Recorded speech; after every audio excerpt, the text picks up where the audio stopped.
தமிழ் நிறம் நேயர்களுக்கு அன்பு வணக்கம். மீண்டும் உங்களை சந்திப்பதில் மிகுந்த மகிழ்ச்சி. இன்றைக்கு நம்மிடையே அரசு விமர்சகர் டாக்டர் காந்தராஜ் அவர்கள் நம்மோடு இணைந்திருக்கிறார். வாருங்கள் நேயர்களே, சார்ட்ட பேசலாம். வணக்கம் சார். பெரிய மருத்துவர் ராமதாஸ் அவர்களுக்கும் சின்னையா அன்புமணி அவருக்கும் சண்டை ரொம்ப உக்கிரமாக போயிட்டுருக்கே சார், பார்த்தீங்களா? ஏன் சார் இவ்வளோ உக்கிரமாக சண்டை போயிட்டுருக்கு? அதனால தான் இப்போ கேட்குறீங்க. நேற்று வரல அவங்க யாருன்னு கூட தெரியாது நமக்கு. சார் என்ன சார், அவங்க தமிழ்நாட்டில் ஒரு பெரிய கட்சி. இப்போ சொல்றீங்க கூட்டத்தை பார்த்தீங்க, நீங்க மாநாடுலாம் பாக்குறீங்களா? சொல்லுங்க, கூட்டம் இருந்தது, அதை தான் நான் சொல்றேன். மாபெரும் கூட்டத்தை சேர்த்தேன். எப்படியும் ஒரு 5-10 லட்சம் பேர் இருப்பாங்க. அது விஜய்க்கும் அதே கூட்டம்.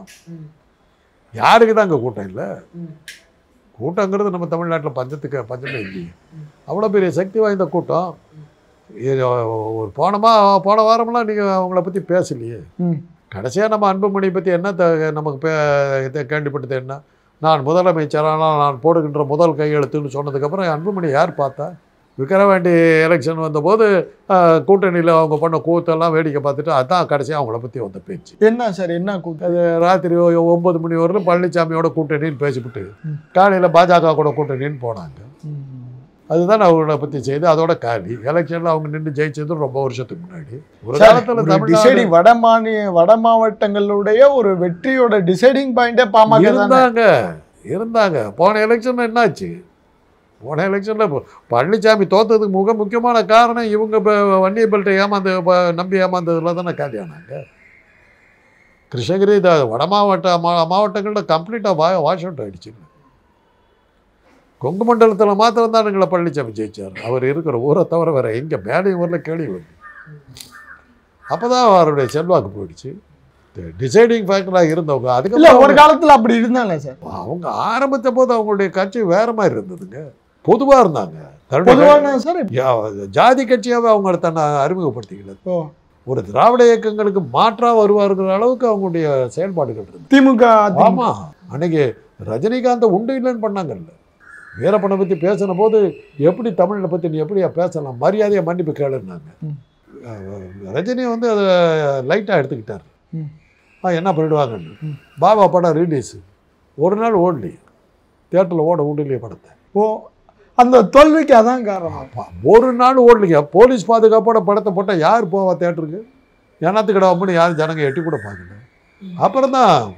ஆனால் அந்த பாபா படம் வெளியீட்டு விழா என்ன சாதாரணமாக நடந்தது. கலைஞர் தலைமையில் பெரிய ஒரு வார பத்திரிக்கையான ஸ்பெஷல் எடிஷன் போட்டுக்கிட்டு Baba cool drinks, Baba key chain, Baba பனியனு இவ்வளோலாம் போட்டு அவ்வளோ ஃபேன்ஃபேரோட ரிலீஸ் ஆன படம் மன்னிப்பு கேட்கலான்னு எச்சரிக்கை விடுக்கிறேன்னு ராமதாஸ் சொன்னார். பாண்டிச்சேரியிலேருந்து வர்றங்க 2 தேட்டரு பாபா ஓடுற தேட்டரு போலீஸாக நிற்கிது. அப்படி என்னென்னா யார் வருவா ஜனங்க? ஜனத்துக்கு உள்ளே போய் மாட்டிக்குவானு சொல்லிட்டு யாரும் எட்டி பார்க்கல.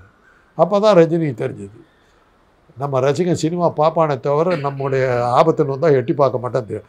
அதனுடைய விளைவு தாங்க ரஜினி கடைசி வரல அரசியலுக்கு வராமல் போனதுக்கு காரணம் அந்த சம்பவம் தான். இந்த பாபா படம் தடுக்கப்பட்ட போது அவருடைய என்ன நினச்சாங்கன்னா, போலீஸ் அவளை போட்டதுக்கு காரணமே ரஜினி ரசிகர்கள்லாம் பொங்கிக்கிட்டு பாட்டாளி மக்கள் கட்சியில் அவங்களும் அடிச்சுக்குவாங்கன்னு பார்த்தா ரஜினி ரசிகனை காணும், ஒருத்தனையும் காணும். கடலூரில் மாத்திரம், பாண்டிச்சேரிலையோ இப்போ கடலூர்லேயோ அந்த படப்பட்டியை எடுத்துகிட்டு போயிட்டாங்க. அந்த ஒரு இடத்துல தான் இதாச்சு. படப்பட்டியை தடுத்து காப்பாற்றணுன்னு ரஜினி ரசிகர் மன்றம் யாரும் வரவே இல்லையே. அப்போ தான் ரஜினிக்கு புரிஞ்சுது ஆபத்துன்னு வந்தால் நம்மளை காலவாரி விட்டுருவாங்க. அதனால தான் அவர் அரசியலுக்கு வராமல் நின்ட்டார். அந்த அனுபவம் அவருக்கு நல்லா கிடச்சிருச்சு. இல்லாட்டி போனால் அன்றைக்கி அவருக்கு இருந்த செல்வாக்குக்கு தமிழக முதலமைச்சருங்கிற அளவில் எல்லாம் போயிட்டு இருந்தார் ரஜினி. ஆமாம், ஆட்டோ ரிக்ஷாலெல்லாம் ரஜினி இது அடுத்த முதல்வர் ரஜினி அப்படின்லாம் போட்டு எல்லா இதுலையும் ஆட்டோலாம் அந்த அளவுக்கு இருந்தது. அந்த அளவுக்கு அவங்க போயிட்டு இருந்தாங்க. அந்த பாட்டாளி மக்கள் கட்சி அந்த வீரப்பனை பற்றி பேசுறது நிறுத்தினதுக்கு அந்த போராட்டத்துக்கு பிறகு தான் ரஜினி விழிப்பு அந்த அளவுக்கு அவங்க இருந்தாங்க. அப்போ அதுக்கப்புறம் தான் அவர் அவருடைய வீழ்ச்சி தொடங்கினது அன்புடைய வரவு தான்.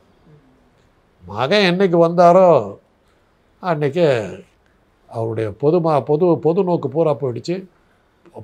முழுக்க குடும்பத்து பக்கம் போயிடுச்சு. அதில் கழிட்டார். அன்புமணி சார் அவர் வந்ததுக்கு அப்புறம் தான் அந்த கட்சியே இளைஞர்கள்ட்ட போச்சு நல்ல பெரிய லெவலுக்கு. அதுக்கப்புறம் அவங்க ஜெயிக்கலையே. அன்புமணி வந்ததுக்கப்புறம் அன்புமணியை எப்போ முழுக்க காலி ஆனாங்கன்னாக்கா எலெக்ஷன் நின்று ஜெயிச்சு முடித்த உடனே எலெக்ஷன்லேயே நிற்காத அன்புமணியை வந்து ஒன்றிய அரசில் வந்து அமைச்சராக்கினார்.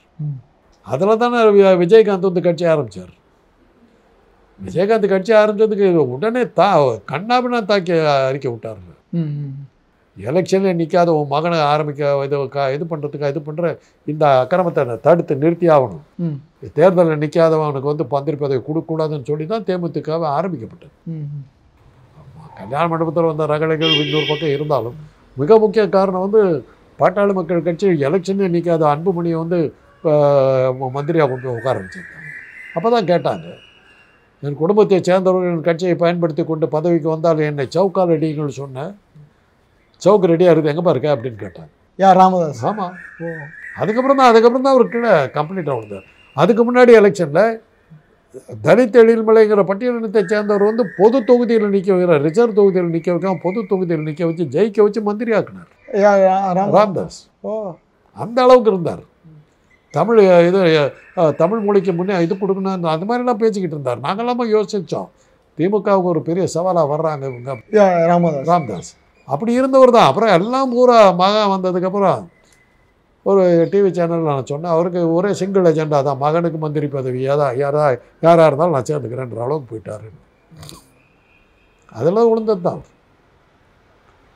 இப்போ நடக்கிற சண்டை கூட வந்து 2 பேரும் ஒரே வீட்டில் தான் இருக்காங்க. வீட்டுக்குள்ளார பேசி தீர்த்துக்க முடியாது சார். அவர் தைலாபுரத்தில் இருக்கார், இவர் ஈசிஆரில் இருக்கார் சார். சொல்லிக்கிறாங்களோ ஒழிய பார்க்க மாட்டாங்களா? தைலாபுரத்தில் கூட்டங்கள் நடக்கிறதுக்கு தான் அங்கே போகிறாரு. மற்றபடி 2 பேரும் ஒரே வீட்டில் தான் இருக்காங்க. கூட்டு குடும்பம் தானே இருக்காங்க. அப்படி இருக்கும்போது வீட்டில் அதை பேசிக்க தீர்த்துக்க முடியாதா? ஊரை ஏமாத்துற மாதிரி 2 பேரும் இது பண்ணுற மாதிரியும் இன்றைக்கி ஹெட்லைன்ஸுக்கு வந்துட்டாரு. அந்த நாடகத்துக்கு இது கிடைச்சிருச்சு. என்ன எதிர்பார்த்தாலும் அந்த பரிசு கிடைச்சிருச்சு அவருக்கு. அவ்வளோதான் சார். இப்போ நான் படுத்துக்கிட்டே 50 தொகுதியில் ஜெயிக்கிறதுக்கான சூத்திரம் என்கிட்ட இருக்குன்னு சொல்கிறாரு ராமதாஸ். இதோ ஒரு கடைசியாக சொன்னவர் வந்து ஒருத்தர் பெருந்தலைவர் காமராஜர் 67 எலெக்ஷனில் நான் படுத்துக்கொண்டே ஜெயிப்பேன்னாரு. அதுதான் அப்போ ஃபேமஸ்ஸு. அதுக்கு ராஜாஜி பதில் சொன்னார், படுப்பது நிஜம், ஜெயிப்பது கஷ்டம்னார். அதுதான் நடந்தது. அதை ஒரு சூழ்நிலை ஆனானப்பட்ட காமராஜரே காணாமல் போனது அந்த அந்த வரிகளால் தான். அதை போய் நீ சொல்றியாப்பான்னு நம்ம சொல்லணும். அவ்வளோதான் நம்ம சொல்லணும். சார், ஒரு மாவட்ட செயலாளர் கூட்டத்தை கூட்டுறாரு. கிட்டத்தட்ட ஒரு 10 பேர் தான் வந்திருக்காங்க. 110 பேர்கிட்ட வரல. ஆமாம், அது அப்படியெல்லாம் தான் ஷோ நடத்தணும். ராமதாஸுக்கு ஆதரவு போயிடுச்சு. நீங்கள் எழுதுவீங்க நாளைக்கு அது ஒரு ஹெட்லைன்ஸ், அது ஒரு நியூஸு. அப்புறம் அன்புமணி கூட்டம் நடத்துவார், அதுக்கு எல்லாரும் வருவாங்க. அன்புமணிக்கு ஆதரவு பெறுகிறது இன்னொரு நியூஸ். அடுத்தது அன்புமணி இது மாதிரி நடத்துவார். எதுக்காக ஒரு எலெக்ஷன் இன்னும் 6 மாதத்தில் வருதுங்க. அது வரலும் செய்திகளில் தலைப்பில் அடிபட்டுக்கிட்டே இருக்கணும். அதை இந்த ஷோ பண்ணால் தானே செய்தி வரும். ராமதாஸ் அன்புமணி கூட்டாக அறிக்கைனாக்கா என்ன போடுவீங்க? துருண்டு போடுவீங்க. இப்போ எதிர்ப்பு உடனே ஹெட்லைன்ஸ் எல்லாம் வர்றீங்க. அதுதானே அரசியல் நீங்கள் நிற்கணும்னா தலைப்பு செய்திகளை அடிபட்டுக்கிட்டு இருந்தால் தானே உங்களை ஞாபகத்துக்கு வரும். எலெக்ஷன் கிட்ட நெருங்கும்போது 2 பேரும் இணைஞ்சிருவாங்க. இணைந்த கைகள் இரும்பு கரங்களாக மாறியது, வலிமை பெற்றது. கருத்து கணிப்பு சி ஓட்டர்ஸ் இந்தியா டுடே பாமகவுடைய செல்வாக்கு அபரிமிதமாக உயர்ந்தது. இன்று போய் தேர்தல் நடந்தால் இவர் அப்புறம் முடிஞ்சு போகுது. இதான் 2 பேர் இருக்காங்க சி ஓட்டர்ஸ் இந்தியா டுடே. இந்த கருத்து கணிப்பு போதும் சார். இப்போ இந்த ராமதாஸுடைய நிலை, ஏன்னா ஒரு வயசும் 87 ஆகிட்டு, இனிமேல் அன்புமணியை சார்ந்து தான் இந்த பாமக இருக்கு. அதுக்காக தான் அது அன்புமணியை எஸ்டாப்ளிஷ் பண்ணுறதுக்காக தான் இந்த ஷோ. அவர் யாரோ முகுந்தன் அப்படின்னு சொல்லிட்டு மகன் வழிப்பாரு. ஓகே, அவருக்கும் அன்புமணிக்குமே கிளாஸ் இருக்கு. அதை 2 பேரும் அப்புறம் வந்து நம்ம ஒன்றாக விடுவோம்னு சொல்லிட்டாங்க, முடிஞ்சு போகுது. இதெல்லாம் ஒரு ஷோ. சரி, ஆனால் இப்படி நீங்கள் வாரிசு அரசியல் இதெல்லாம் சொல்கிறப்ப அன்புமணி என்ன பண்ணுறாரு? அன்புமணியோட மனைவி இருக்காங்க, உள்ளார மகள்கள் இருக்காங்க, வேற யாருக்குமே பெரிய இது இல்லையே சார். அதனால தாங்க இன்னைக்கு அவங்க வந்து வன்னியர்களுடைய ஒப்பாறு மிக்காரமில்ல தலைவர் நாங்கள் தான் அவங்க அப்பா அம்மாவுன்னு சொல்லிட்டு இருந்தாங்க. இன்றைக்கி அந்த கதை இல்லையே. என்ன சார் வன்னியருடைய எல்லா வன்னியர் குல சத்திரியர்களுக்கும் அவங்க தான் வந்து குடும்ப தலைவர் அப்படின்னு நீங்கள் சொல்கிறீங்க. அவங்கள தான் நம்பிக்கிட்டு இருக்காங்க. ஜெயிக்கலீங்களே, எலெக்ஷனில் ஜெயிக்கலீங்க சார். வன்னிய குல சத்திரியர் அவர் பேசுனதெல்லாம் பார்த்தீங்களா இல்லையா சார்? இது வன்னியகுல சொந்தங்களே வாங்கினாரு, எல்லாம் போட்டாங்க, விளம்பரம்லாம் போட்டாங்க. வன்னியர்களுக்கு ஒரே தலைவராக இருக்கிறதா நினச்சிக்கிட்டு இருந்தாங்க. இன்றைக்கி அந்த மாதிரி இல்லையே. நல்லா வளர்ந்த கட்சிகள், ஆட்சியில் இருக்கிற கட்சிகள், ஆட்சியில் எதிர்க்கட்சியாக இருக்கிற அதிமுக, திமுக ரெண்டுலேயுமே திமுகவில் இருக்கிற தலைவர்களில் வந்து துரைமுருகன் 2வது இடத்துல இருக்கார். சரி. அவர் வன்னியர். வன்னியர்களை பவர்ஃபுல்லாக இருக்கிற ஒரு கட்சியில் நம்ம ஆள் இருக்காருன்னு சொல்லி அவர் பின்னாடி பல வன்னியர்கள் போயிட்டாங்க. அதே மாதிரி அதிமுகவில் கேபி என்னது அவர் பேர் Munusamy sir. KP Munusamy. KP முனுசாமியும் இவர் சிவி சண்முகம் 2 வன்னியர்கள் இருக்காங்க. எதிர்கட்சி இருக்கிற அளவுக்கு சக்தி வாய்ந்த கட்சி. அப்போ பல வன்னியர்கள் அவங்க கிட்ட போயிட்டாங்க. விட்டு போன மிச்சம் மீதி தாங்க இவங்க கிட்ட இருக்காங்க. இவங்க எலெக்ஷனில் ஜெயிக்கவே இல்லையே. அதனால தானே வட மாநிலங்களில் வட மாவட்டங்களில் அவங்க தோற்றதுக்கு காரணம் அதுதானே. நம்ம கட்சிக்கு நம்ம ஜாதிக்காரன் பதவியில் இருக்கிற கட்சியில் இருக்கும்போது அவங்கக்கிட்ட அவங்க போவாங்களா, பதவியில் இல்லாத உங்ககிட்ட வருவாங்க. உங்ககிட்ட இருந்ததுக்கு காரணம் என்ன, நீ வந்து பதவியில் இருக்கிற ஏதாவது செய்வேன்னு வந்தாங்க. நீங்கள் ஒன்றும் செய்வே இல்லை. எப்போ கேட்டாலும் 10.5% ஒரு கதையை விட்டுக்கிட்டு உட்காந்துட்டு எத்தனை நாள் தான் நம்புவாங்க. அது அடிபட்டு போச்சு சார். அந்த ஸ்பேஸை வந்து திரும்ப எடுத்துக்கிட்டாரா சார்? அந்த அது என்ன சார், இவங்க 2 பேருக்குள்ள ஒரு மோதலை வச்சுக்கிட்டே ஒரு பாலிடிக்ஸ் போதே சார். பட்டியலினத்தில் இருந்தவங்க தான் வன்னியர்கள் ஒரு காலத்தில். அதுக்கப்புறம் தான் வெளியில் வந்துட்டாங்க சார். ஆமாம், ஆரம்பத்தில் பட்டியலினத்தில் இருந்து தான் வெளியே கான்ட்ரவர்சி ஆகிட. நாடார்கள், வன்னியர்கள் எல்லாமே பட்டியலினம் தான். நாடார்கள்லாம் போராடவே இல்லை. பட்டியலினத்திலேருந்து என்ன வெளியேடுன்னு சொல்லவே இல்லை. ஆமாம், அவங்க படித்தாங்க. பெரிய பெரிய படிப்பாளிகள் அப்படின்னு எடுத்திங்கன்னா நாடார்கள். பெரிய பெரிய தொழிலதிபர்கள் நாடார்கள். பெரிய பெரிய வர்த்தக நிறுவனங்கள் நாடார்கள். ஜாதியில் கேட்டாக்கா நீ பட்டியலினம். செல்வாக்கை பார்த்தாக்கா நீ எங்கேயோ இருக்கிற போய் ஒட்டிக்க ஆரம்பித்தான். நாடார்கிட்ட எப்படியா அவங்க வீட்டில் சம்மந்தம் பண்ணிக்கிட்டா போதுங்கிற அளவில் போய் சேர ஆரம்பித்தான். இந்தியாவுடைய பெரும் பணக்காரர்கள் 10 பேர்த்தில் ஒருத்தர் வந்து சிவ் நாடார். அந்த அளவுக்கு வளர்ந்துட்டாங்க. பட்டியலினத்திலிருந்து நீக்குங்கன்னு சொல்லவே இல்லையா அவங்க. நாமளால நீக்கிட்டோம். என்ன சார் உண்மையிலே இதுதான் வரலாறு. இன்னைக்கும் சிவகாசியில் நாடார்களுடைய கோயில்கள், அவங்க குலதெய்வ கோயில்கள்லாம் ஊருக்கு வெளியில தான் இருக்கும். சமூக அங்கீகாரம் கிடையாது. அவங்க நெவர் பாதர். நீ என்ன கொடுக்கறது, நீ என்ன தாழ்த்தப்பட்டவன் இருக்கட்டும். நீ அரிசி வாங்கினா என் கடைக்கு தான் வரும், பருப்பு வாங்கினா என் கடைக்கு தான் வரும். சரவணா ஸ்டோர்ஸ் எல்லாம் என்ன மாதிரி கிடைங்க, பிஜேபியெல்லாம் என்ன எல்லாம் அவங்க தானே, கிட்ட போக முடியுமா நீங்கள்?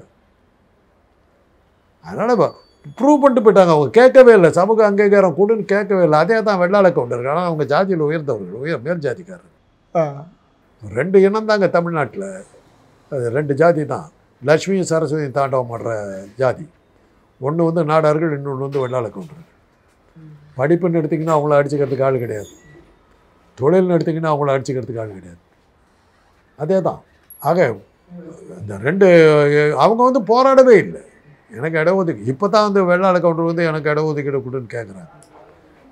இவங்க அது மாதிரி இல்லை. இவங்க வந்து அவனை தொங்கிக்கிட்டு இவனை தொங்கிக்கிட்டு நீங்கள் ப்ரூவ் பண்ணிங்கன்னா எல்லாம் ஆட்டோமேட்டிக்காக உங்ககிட்ட வந்து சேர்ந்துருவாங்க. அவ்வளோதான். போராட வேண்டிய அவசியமே கிடையாது. சமூக நீதிங்கிறத நான் அப்படி தான் பார்க்குறேன். வளர்ந்துட்டீங்கன்னாக்கா உங்கள் பின்னாடி வந்து இது நம்ம ஆள் தான் அப்படின்னு சொல்லுவாங்க. பெரிய எவ்வளோ பெரிய ஆளாக இருந்தாலும் பெரிய ஜாதியாக இருந்தாலும் பிச்சை எடுத்திங்கன்னா உங்களை யாவும் சேர்த்துக்குவோம். சார் இந்த கார்ல் மார்க்ஸ் அழகாக சொன்னாருங்க, வர்க்கபேதம் ஒழிச்சா தான் அந்த பொருளாதார முன்னேற்றம் வரும்னாங்க. அந்த ஜாதியை கை விட்டுட்டு நீங்கள் பார்த்து பொருளாதார முன்னேற்றத்துக்கு போட்டிங்கன்னா வர்க்கபேதம் தானாக போயிடுது. அது இந்த நாடார் இவங்க அவங்க போராடவே இல்லையா. அவங்க எனக்கு சம இடம் கொடுன்னு அவங்க கேட்கவே இல்லையா. நாமளால் ஓடி போய் நீங்கள் அந்த காலத்தில் அப்படி சொன்ன தப்பாக எடுத்துக்காதீங்க. நாமெல்லாம் ஒன்று தான் போய் நாமெல்லாம் போய் ஒட்டிக்கிறோம். இதுதான் நடந்தது. ஓகே சார், நன்றி சார்.